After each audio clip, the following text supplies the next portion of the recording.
Tidak perlu takut. Sekarang dunia dibuat semua orang supaya takut. Sampaikan kepada dunia dan sampaikan kepada orang yang membuat berita takut-takut itu.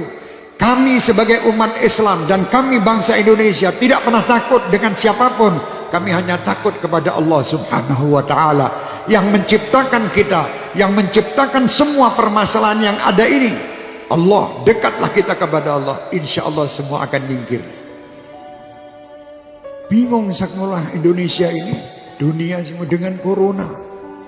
Astagfirullahaladzim. Kenapa tidak takut sama Allah? Anda lebih takut membeli alat-alat untuk mencegah supaya tidak kena corona, tapi Anda tidak pernah mendatangkan ustadz untuk menyegah anak cucu kalian masuk neraka. Tidak pernah. Pernah ragat untuk ngurusi anak cucu supaya tidak masuk neraka? Tidak pernah. Tapi kalau berita corona, apapun dijual guna untuk membeli supaya selamat daripada corona. Mau mati sekarang, mati besok tetap mati.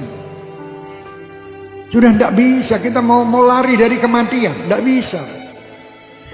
Supaya kita selamat, ayo dekat kepada Allah. Tidak ada mudarat.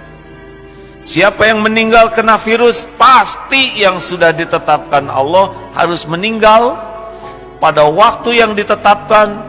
Didatangkan malaikat pencabut nyawa atas perintah Allah, lewat sakit kena virus. Tanpa kena virus itu pun yang meninggal tiap waktu tetap terjadi. Lalu apa yang harus kita lakukan? Apakah kita panik? Jangan. Panik tidak menyelesaikan masalah. Kita baca mengapa syariatnya Allah takdirkan ada ini. Oh, makan tidak terjaga, hidup yang kotor, dan berbagai hal yang kita bisa dapatkan informasinya. Efeknya, sempurnakan syariatnya, hidup bersih, makanan bersih, sikap bersih, plus doa yang banyak. Karena virus itu tidak akan menyentuh kita tanpa izin pemilik diri kita. Tubuh ini milik Allah hadirin, bukan milik kita. Tubuh ini tidak akan terluka sedikit pun tanpa izin pemiliknya. Tubuh ini tidak bisa mati kecuali dengan izin pemiliknya, Allah Subhanahu wa ta'ala. Oleh karena itu, mendengar virus corona, yang harus diingat bukan virusnya, tapi pencipta, penguasa, pemilik segala-galanya, Allah Subhanahu wa ta'ala. Dan kita harus tahu bahwasanya musibah itu bisa Allah timpakan kepada siapa saja. Fitnah itu akan bisa Allah timpakan kepada bukan orang yang berbuat zalim.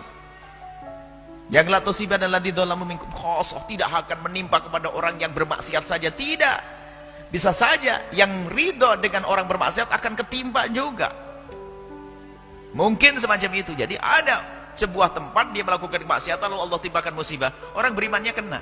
Cuman buahnya orang beriman ini nanti tetap selamat di akhirat. Baik. Jadi semacam itu, musibah akan selalu ada. Hari ini ada ini, ada itu, kan selalu ada.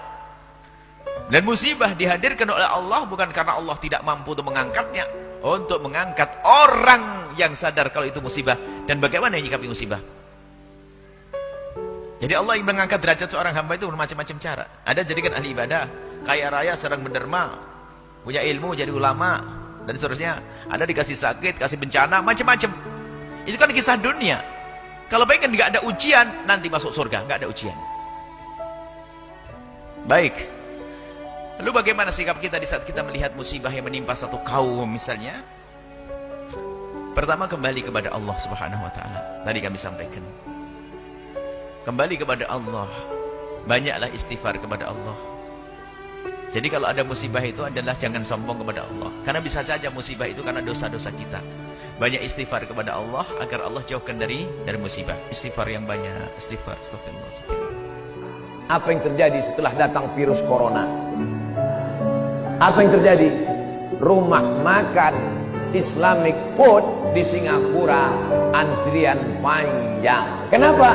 Karena saudara-saudara kita yang ada di Singapura, yang non muslim, yang tak Islam, lebih percaya kepada makanan orang Islam. Bicara makanan ini bukan bicara tentang masalah Islam saja. Insya Allah kalau video ini kalian share, didengar oleh mereka, insya Allah banyak yang bersyahadat, insya Allah. Pas ditengoknya penceramahnya Abdul Somad, tak jadilah. Ustaz radikal nih. Kalian terlalu termakan isu. Jangan kalian makan isu. Yang dimakan itu bakwan.